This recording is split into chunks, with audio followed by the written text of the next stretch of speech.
욥기 2장 1절에서 마지막 13절까지 말씀입니다. 욥기 1장에서 욥은 사탄의 시험에 범죄하지 않고 하나님을 찬송하며 원망하지 않습니다. 사탄은 1장 9절에 욥이 까닭없이 하나님을 경외하는 것이 아니라고 말을 했습니다. 하나님의 말씀에 문제를 제기한 것이죠. 하나님께서 욥에게 주신 것이 있고 욥의 울타리가 되어 주시니까, 그래서 욥을 돌봐 주시니까 하나님을 섬긴다는 것입니다. 욥에게 이익이 되는 것이 있으니까, 하나님에게서 얻는 것이 있으니까 하나님을 섬기는 것이지 하나님을 그냥 섬길 리가 없다, 이렇게 말을 하죠. 그러니까 오늘날로 표현하면 욥의 신앙이 기복신앙이다, 이렇게 매도를 한 겁니다. 하나님께서는 이런 사탄의 주장이 틀렸음을 드러내기 위해서 사탄의 시험을 허락하십니다. 허용하시죠. 우리가 참 이해하기 어려운 부분이지만 하나님은 모든 것들을 다 다루시고 또 자신의 뜻 가운데 움직이게 하실 수 있는 분이시기 때문에 사탄까지도 하나님의 주권 안에 있습니다. 그러나 사탄은 첫 번째 시험에서 실패를 합니다. 하나님의 말씀이 옳다는 사실이 드러났습니다. 하지만 사탄은 물러서지 않습니다. 이제 두 번째 시험을 시행하죠. 그래서 오늘 본문은 하나님의 허용하심 아래에서 사탄이 욥을 두 번째로 시험하는 장면과 욥의 소식을 듣고 새 친구가 찾아오는 장면이 기록되어 있습니다. 우리는 욥기라고 하는 책에 모든 시작부터 끝까지를 다 알고 있기 때문에 우리는 그래도 머리로서 좀 이해를 하고 하나님의 섭리, 주권, 이런 것들을 우리가 말하면서 묵상하지만 욥은 어땠을까요? 욥은 정말 청천벽력과 같은 날벼락을 맞은 거죠. 그러니까 참 이 성경이 참 우리에게 주는 것은 많은 것들을 생각하게 합니다. 우리는 다른 사람들이 어떤 어려움을 겪고 다른 사람들이 정말 내가 정말 겪기 어려운, 사랑하는 사람을 어떤 사고로 아니면 불의의 어떤 일들로 갑자기 이별한다거나 아니면 엄청난 시련을 겪게 되는 것을 보면서, 그리고 그들이 또 신앙인으로서 시간이 점점 지나면서 믿음으로 잘 버텨내고 이겨내고 이런 것들을 보면서 아, 그래, 하나님이 이렇게 세우시는구나, 이렇게 이해를 하지만 정작 나에게 그런 일이 닥치게 되면 그러한 신앙적인 생각이 일어나는 것은 굉장히 어려운 것입니다. 평소에 말씀을 묵상을 잘하고 말씀과 함께 살았다라고 하는 사람들조차도 흔들리고 의심하고 절망하는 것이 바로 우리 인간의 나약함이죠. 그래서 우리 욥기는 바로 이러한 생각을 참 많이 하게 하는 하나님의 말씀입니다. 자, 아무튼 우리가 이제 계속 볼 테니까요. 오늘 1절 말씀을 보면 하나님 앞에 하나님의 아들들이 섰다. 여기서 하나님의 아들들은 천사를 말하겠죠. 하나님의 아들들이 서고 사탄도 그 가운데 섰습니다. 2절 말씀에 하나님께서 사탄에게 어디서 왔느냐고 물었고 사탄은 땅에 두루 돌아다니다가 왔다라고 말을 하죠. 여기서 사탄의 특징을 알 수가 있죠. 사탄은 땅을 두루 다니고 있습니다. 그 베드로서에서 말한 것처럼 두루 다니며 어떤 일을 합니까? 삼킬 자를 찾죠. 미혹의 존재입니다. 자, 3절에서 하나님께서 사탄에게 욥의 신앙을 인정하라, 이렇게 말씀을 하시죠. 3절 말씀을 보십시오. 여호와께서 사탄에게 이르시되 내가 내 종 욥을 주의하여 보았느냐? 그와 같이 온전하고 정직하여 하나님을 경외하며 악에서 떠난 자가 세상에 없느니라. 내가 나를 충동하여 까닭없이 그를 치게 하였어도 그는 여전히 자기의 온전함을 굳게 지켰느니라. 자, 그런데 지금 말씀을 보시면 사탄이 하나님을 충동했다, 이렇게 표현을 하고 있는데 하나님께서 사탄의 충동을 받으실 수 있는 분이십니까? 결코 그럴 수 없습니다. 따라서 이 모든 것은 하나님의 주권에 의해서 이루어지고 있음을 알 수 있습니다. 사탄이 와서 하나님 좀 욥을 좀 건드려 보세요. 뭐 이러지 않겠습니까?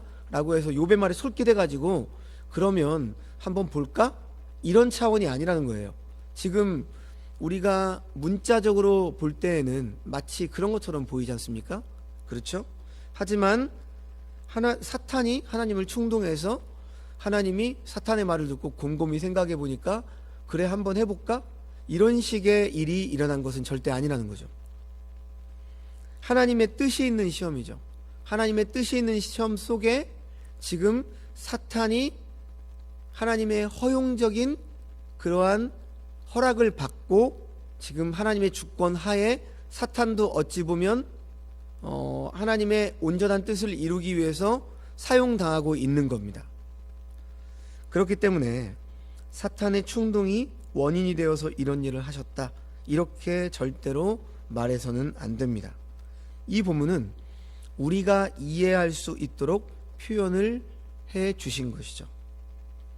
자, 하나님께서는 지금 사탄에게 욥이 자기의 온전함을 지켰다, 이렇게 말씀을 하십니다. 여기서 온전함이라고 하는 것은 하나님께 대한, 쉽게 말하면 지조를 지키는 것입니다. 하나님 앞에서 정직하고 하나님을 경외하고 악에서 떠난 행동을 변함없이 그대로 지켜가는 거죠. 이것이 온전함입니다. 욥은 모든 것을 잃었어도 하나님을 여전히 신뢰하고 하나님을 예배하는 신앙을 잃어버리지 않았습니다. 하지만 사탄은 하나님께서 인정하시는 욥의 신앙을 받아들이지 않습니다. 그리고 물러서지도 않죠. 그래서 4절과 5절 말씀을 보면 이렇게 말을 합니다. 사탄이 여호와께 대답하여 이르되 가죽으로 가죽을 바꾸오니 사람이 그의 모든 소유물로 자기의 생명을 바꾸올지라. 이제 주의 손을 펴서 그의 뼈와 살을 치소서. 그리하시면 틀림없이 주를 향하여 욕하지 않겠나이까? 이렇게 말하죠. 자, 지금 여기에서 가죽으로 가죽을 바꾼다, 이 말은 그 당시 고대 속담 가운데 하나입니다. 무역에서 사용하던 말인데요, 욥에게는 자신의 가죽은 안전합니다. 그러니까 가축과 자녀들의 가죽은 버릴 수 있었다는 거죠. 그러니까 욥 자신의 가죽은 상하지 않았다는 것입니다. 다른 사람은 죽었지만 지금 욥 자신의 생명과 건강은 괜찮지 않습니까? 소유물은 없어졌어도 몸이 있으니까, 생명을 하나님께서 보호해 주시니까 하나님을 섬긴다는 것이죠. 아직 욥에게는 건강도 있고 힘도 있습니다. 그러면 어찌 보면 다시 내가 마음을 딱 다잡아서 가정을 일으켜 세울 수도 있고 사업도 다시 하면 되는 것 아닙니까? 이런 겁니다.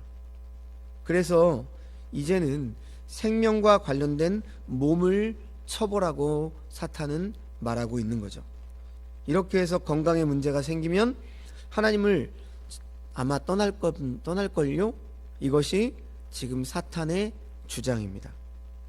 사탄이 처음에는 욥에 대해서 기복적인 신앙자로 매도를 하더니 이제는 자기밖에 모르는 이기적인 신앙자로 매도를 해서 하나님이 그의 몸을 치는 것을 허락해 달라, 이렇게 말을 하죠. 자, 계속해서 6절 말씀을 보시면 하나님께서는 이제 그 사탄의 말에 다시 제한을 두면서 사탄의 시험을 허락하십니다. 하지만 그의 생명은 해하지 말라, 이렇게 제한을 하시죠. 그리고 7절 말씀을 보시면 사탄이 하나님의 허락을 받아서 욥의 몸을 쳤습니다. 발바닥에서 정수리까지 종기가 나게 했죠. 참으로 끔찍하죠. 그래서 욥은 8절 말씀에 어떻게 하고 있습니까? 제 가운데 앉아서 질그릇 조각으로 몸을 긁고 있었습니다. 참으로 너무나 안타깝고 비참한 모습이죠. 욥이 제 가운데 앉아 있었다. 쟤는 불타고 남은 찌꺼기입니다. 이것은 버림받음을 상징하는 표현이기도 합니다.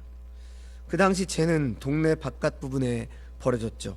잿더미가 형성이 되는데 그곳에서 쓰레기를 태우기도 했고 버림받은 사람들이 구걸을 하기도 했던 장소입니다. 욥은 지금 동네 바깥 재 무더기에 앉아서 질그릇 조각으로 자신의 몸을 긁고 있습니다. 심한 가려움이 있었던 것 같아요.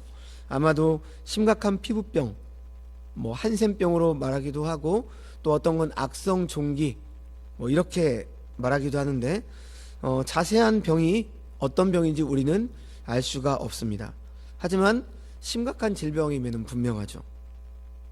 그런데 이러한 욥의 모습을 보고 있는 욥의 아내가 이제 9절 말씀에서 이렇게 말을 합니다. 그의 아내가 그에게 이르되 당신이 그래도 자기의 온전함을 굳게 지키려느냐 하나님을 욕하고 죽으라. 지금 욥의 아내 입에서 자기의 온전함을 굳게 지킨다는 말과 하나님을 욕하고 죽으라는 이 두 가지 말이 나오고 있죠. 온전함을 굳게 지킨다는 말은 하나님께서 하신 말씀과 연관이 되죠. 3절 말씀에 그러니까 욥을 주의하여 보았느냐 욥과 같이 온전한 자가 없다 이렇게 말씀하셨죠. 그리고 하나님을 욕하고 죽으라는 말은 사탄이 하는 말과 연관이 되죠. 자, 1장 11절과 2장 5절에 사탄이 하는 말이 욥이 고통을 당하면 하나님을 욕할 것이다 이렇게 말했습니다. 그러니까 지금 욥의 아내가 하는 말은 어떤 말입니까? 아내의 말이지만 사탄의 생각과 일치하는 말이죠. 이 생각은 사탄의 생각입니다. 사탄이 요구하는 것은 하나님을 욕하는 것입니다. 지금 가까운 사람인 아내가 욥의 신앙을 붕괴시키려 하고 있고 후퇴시키려고 하고 있습니다. 자, 이런 면을 좀 볼 때요, 우리는 정말 어려움이 있을 때 어떤 면에서 우리의 가장 가까운 사람을 때로는 주의해야 될 필요가 있습니다. 여러분 성경 말씀을 보시면 예수님의 마음에 아픔을 주었던 사람들은 누굴까요? 바리새인입니까? 서기관입니까? 아닙니다. 마태복음 16장 23절에 주님께서 베드로에게 뭐라고 말씀하셨습니까? 사탄아 내 뒤로 물러가라. 너는 나를 넘어지게 하는 자로다. 네가 하나님의 일을 생각하지 않고 도리어 사람의 일을 생각하는도다. 이렇게 말씀하셨습니다. 하나님의 일을 하고 있는 예수님 앞에 사람의 일을 생각하고 있는 그 모습이 예수님의 마음에 더 아픔을 준 것입니다. 바리새인 서기관들 뭐 이런 사람들이야 예수를 죽이려고 언제나 정말 호시탐탐 기회를 노리던 자들이기 때문에 뭐 그들이 한 행동에 대해서 사실 슬퍼할 필요가 거의 없죠. 그런데 주님의 가장 아픈 마음은 무엇 때문이었습니까? 자기를 따르던 제자들, 자신을 따르던 제자들이 예수님을 부인하는 것, 다 예수님을 버리는 것, 이것이 가장 가슴 아픈 일이었죠. 가룟 유다도 마찬가지입니다. 사탄의 생각, 즉 예수님을 팔려는 생각에 사로잡혀 있었습니다. 이것이 주 예수님의 마음에 아픔을 주었을 것입니다. 먼 곳의 사람이 아니라 가까운 데 있는 사람들이죠. 그래서 우리가 정말 때때로는 다 그런 건 아니지만 우리 주변에 가장 가까운 가족이 될 수도 있고 우리의 가장 가까운 친구가 될 수도 있고 때로는 이런 존재들이 우리의 신앙을 때로는 흔드는 말을 할 때가 있습니다. 우리가 그런 것들을 좀 잘 생각하며 잘 좀 분별해야 되겠죠. 자, 자신의 아내가 한 말에 대한 욥의 답은 무엇입니까? 10절 말씀입니다. 그가 이르되 그대의 한 말이 한 어리석은 여자의 말 같도다. 우리가 하나님께 복을 받았은즉 화도 받지 아니하겠느냐 하고 이 모든 일에 욥이 입술로 범죄하지 아니하니라. 참으로 대단한 대답입니다. 욥의 신앙의 진수를 보여주는 대답이죠. 1장 21절에서도 가축과 종과 자녀를 잃었을 때 주신 이도 여호와시요 거두신 이도 여호와시라 이렇게 고백을 했습니다. 하나님을 대주제, 전적 주권의 하나님이심을 인정하는 것이죠. 하나님의 주권적인 섭리를 믿고 신뢰하는 것입니다. 하나님이 모든 세계와 그 안에 있는 것들을 주관하시는 분으로 무엇을 주시기도 하시고 거두어 가시기도 하시는 분임을 믿는 것입니다. 복을 주시기도 하시고 다시 거두시기도 하는 것은 전적으로 하나님의 뜻과 권리임을 지금 욥은 인정하고 있는 것이죠. 참으로 놀라운 고백이 아닐 수 없습니다. 어떻게 이런 고백을 할 수 있습니까? 우리는 무언가 하나 받을 때 하나님께 참 감사합니다 이렇게 하다가 하나님이 모든 걸 주셨습니다 이렇게 하다가 우리가 그것을 잃어버리거나 정말 그렇게 되어지면 어떤 생각을 하죠? 하나님 왜 그러십니까? 마치 자기 것처럼 자기가 아주 열심히 노력을 해서 얻어서 그렇게 해서 내 것처럼 생각을 하면서 내 걸 잃어버리니까 하나님께 대들죠. 하지만 지금 욥은 참으로 놀라운 고백을 하고 있습니다. 욥은 상황을 하나님의 주권에 속한 것으로 받아들이므로 하나님을 대적하여 원망하지 않았습니다. 그래서 지금 사탄의 두 번째 시험도 결국 실패를 한 것입니다. 자, 그런데요, 우리가 여기서 잠시 인간에게 찾아오는 질병에 대한 이해가 좀 필요한데요, 사실 모든 질병은 근본적으로 인간의 범죄로 생겨난 거죠. 인간의 원죄의 영향 때문에 생겨난 것입니다. 죄를 짓지 않았다면 인간이 죽을 일이 없었겠죠. 아담이 순종했다라면 인간은 죽지 않았을 것입니다. 육체적인 죽음. 그러면 육체적인 죽음을 겪지 않는다는 것은 몸에 어떤 질병이나 아픔이 없었을 거라는 거죠. 그런데 이러한 큰 틀 안에서의 질병을 또 볼 때 이 질병은 우리가 자연 법칙을 어겨서도 생길 수 있고 죄의 결과로 오는 것일 수도 있고요, 사탄의 역사 때문일 수도 있고, 오늘 본문처럼 때로는 하나님의 영광을 위함일 수도 있습니다. 그러나 중요한 것은요, 우리가 나에게 이런 일이 왜 일어났나 이런 것들을 생각하는 것도 때때로는 중요하지만, 우리가 뭔가 설명이 안 될 때에는 그런 생각을 계속 골몰하기보다는 어떤 생각을 해야 되냐면, 근본적으로 이 모든 것이 하나님의 뜻 가운데 나에게 허락되고 있다라고 하는 사실을 믿어야 하는 거죠. 그리고 하나님은 이러한 상황 속에서 결국 나를 붙잡아 주실 것이고 나를 세워 주실 것이다, 이것을 믿어야 됩니다. 그 유명한 박영선 목사님 아시죠? 박영선 목사님이 욥기를 또 강의하는 것으로 되게 유명한데요, 박영선 목사님은 이 욥기를 이렇게 표현을 하시더라고요. 여러분, 욥기를 보십시오. 사탄의 시험보다 하나님의 붙드심이 훨씬 더 큽니다. 그래서 사탄이 1장과 2장에만 등장해요. 그분의 말씀이에요. 그리고 3장부터 마지막까지는 모든 내용이 어떤 내용입니까? 하나님께서 욥을 붙드시는 내용이라는 거죠. 욥이 고민하고 또 절규하고 자기의 태어난 날을 원망하고 또 새 친구들과 어떤 논쟁을 하고, 그런 이 모든 것들이 치열한 우리의 신앙을 더욱더 그러한 과정을 통해서 성숙하게 하는 하나님의 붙드심이다, 그렇게 표현을 하시더라고요. 참 그럴듯한 표현입니다. 멋진 표현이기도 하죠.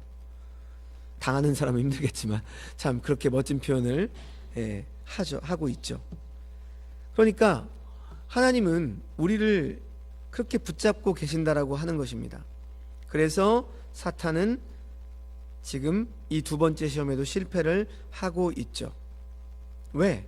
어떤 원인으로 시작되었는지 우리는 원인을 때로는 아는 것도 필요하지만, 원인을 잘 모를 때에는 그 원인을 밝히기 위해서 애를 쓰기보다 하나님의 모든 주권 속에서 나에게 주어지는 것이고, 반드시 하나님은 나와 함께 하셔서 내가 힘들고 어렵고 쓰러지고 지칠지라도 하나님이 나를 붙잡아 세우실 것이라는 이 사실을 믿어야 한다라는 것입니다.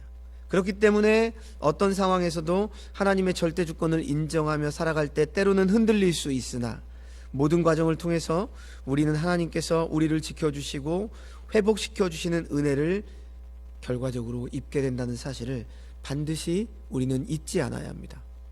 이 사실을 말씀 묵상을 통해서 늘 기억하는 거죠. 세상을 살다 보면 세상의 원리대로 그렇게 우리의 생각이 흘러가기 때문에 우리는 매일매일 말씀을 붙잡지 않으면 세상 속으로 흘러가는 나의 생각을 다시 끄집어 내려올 수가 없어요. 왜냐하면 우리는 그러한 본성대로 행하기를 좋아하는 존재들이기 때문에. 그래서 오늘 이렇게 새벽에 나와서 하나님 말씀을 듣고 말씀에 의지해서 기도하는 것입니다. 자, 이제 마지막 11절에서 13절 말씀, 욥의 친구 세 사람이 욥을 찾아온 일을 기록하고 있죠. 11절을 보면 세 친구의 이름이 언급되어 있습니다. 대만 사람 엘리바스, 수아 사람 빌닷, 나아마 사람 소발, 이 세 사람이죠. 이들은 욥에게 재앙이 내렸다는 소식을 들었습니다. 그 당시 동방 사람들 가운데서 가장 큰 자였던 동방의 큰 부자였던 욥이 모든 것을 잃었다라고 하는 소식은 그 당시 주변 사람들에게 큰 뉴스거리였을 것입니다. 그렇죠? 그리고 하나님을 그렇게 경외하던 욥에게 이런 일이 일어난 걸 가지고 수군거렸을 겁니다. 마치 오늘날에도 교회에서 어떤 신앙생활을 참 잘하고 있던 어떤 모 집사님, 모 권사님, 모 장로님에게 청천벽력과 같은 날벼락의 일이 일어났을 때 우리 주변에서는 수군대죠. 어떻게, 아이고 어떻게, 정말 저렇게 신앙생활 잘하던 분이 어떻게 저런 일이 일어났을까? 욥은 지금 동네 바깥에서 고통을 당하고 있습니다. 소문은 빠릅니다. 이 소식이 욥의 친구들에게도 알려졌죠. 세 친구는 이 소식을 듣고 서로 만나기로 약속하고 욥을 찾아옵니다. 근데 욥을 찾아온 목적이 뭐죠? 11절에 명확하게 밝히고 있습니다. 그들이 욥을 위문하고 위로하여 하여 약속하고 오더니, 욥이 모든 소유물을 잃고 10명의 자녀가 죽었기 때문에 위문하고 몸에 고통스러운 병을 얻었기 때문에 위문하려고 온 것입니다. 좋은 목적을 가지고 이들은 욥을 찾아왔죠. 이들은 고난의 현장에 놓여있는 욥을 외면하지 않고 고난의 현장에 달려온 사람들입니다. 좋은 친구의 모습이죠. 지금 욥은 누구보다도 위로가 필요한 사람입니다. 세 친구는 고난 가운데 있는 욥과 함께하기 위해서 달려온 사람들입니다. 좋은 친구는 위로가 필요할 때 함께 해주는 사람이죠.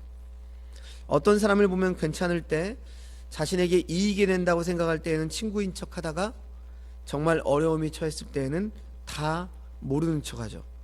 이런 사람이 좋은 친구라고 볼 수가 없죠. 그래서 이런 의미로 본다면 지금 욥을 찾아온 세 친구는 좋은 친구의 모습을 보이고 있습니다. 세 친구는 욥을 멀리서 봅니다. 그런데 12절에 그가 욥인 줄 알기 어렵게 되었으므로 이렇게 말을 하죠.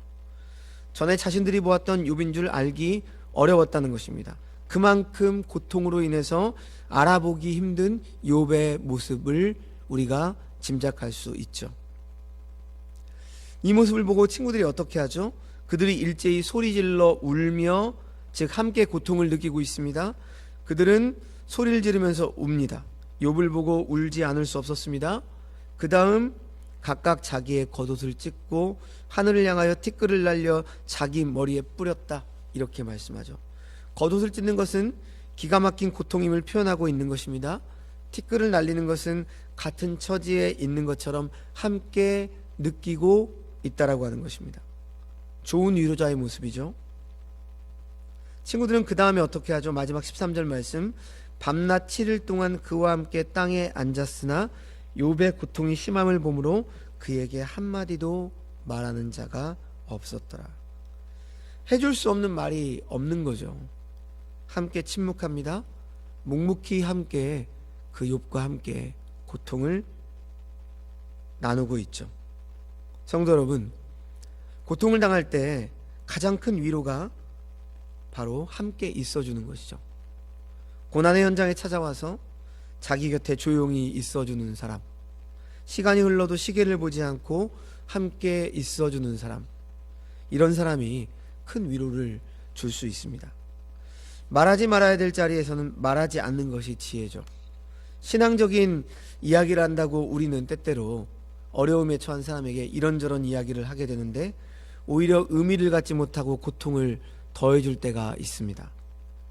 말이 필요 없을 때에는 말을 하지 않는 게 가장 좋은 지혜입니다.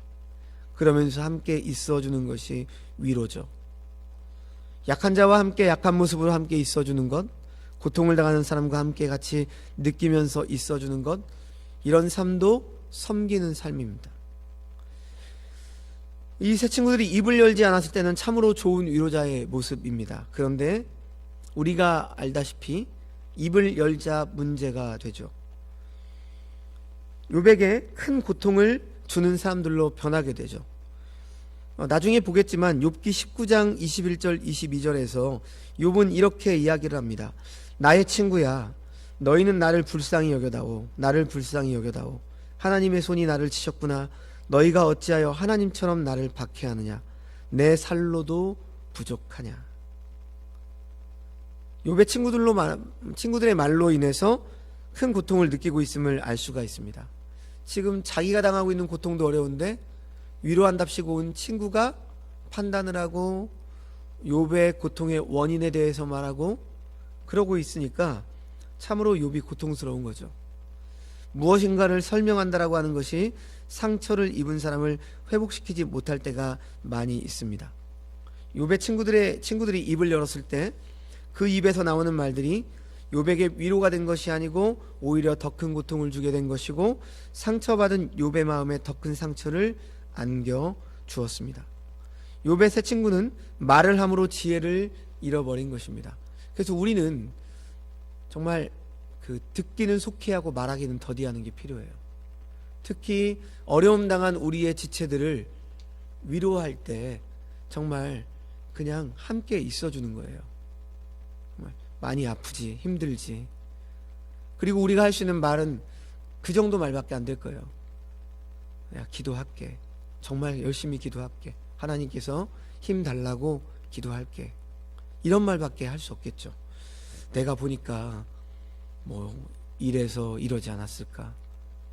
이런 것들은 정말 조심스러운 말입니다. 여러분, 위로자가 되기를 원하세요? 교회 공동체는 서로를 위로할 수 있는 공동체가 되어야 됩니다. 어떻게 하라고 하십니까? 로마서 12장 15절 말씀을 우리가 많이 알고 있죠.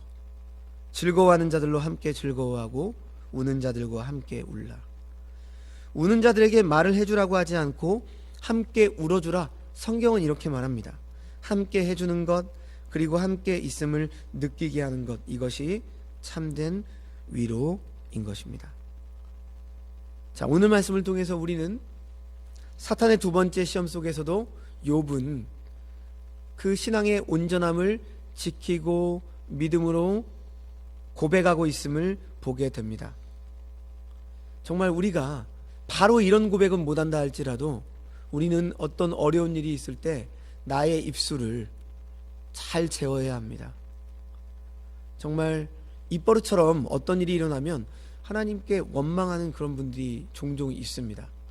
하지만 그것은 좋은 신앙의 태도가 아닙니다.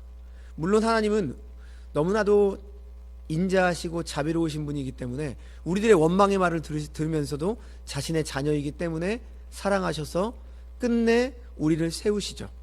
그래서 우리의 원망을 찬송으로 바꾸시는 분이십니다.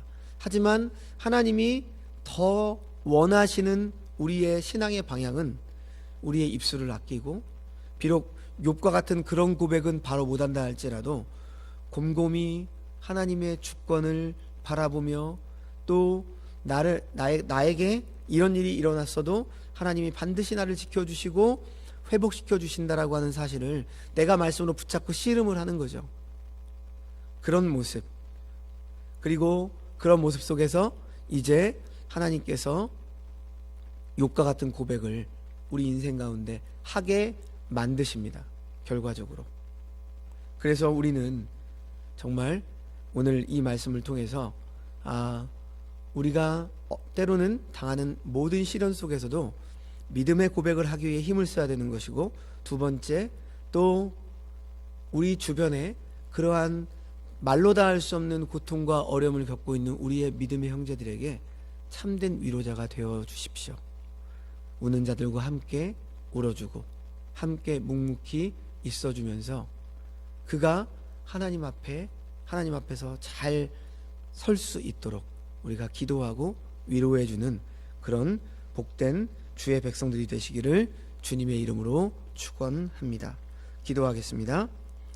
하나님 아버지, 오늘 말씀을 통해서 사탄의 두 번째 시험 속에서도 욥은 자신의 온전함을 지키며 입술로 범죄하지 않는 모습을 보게 됩니다.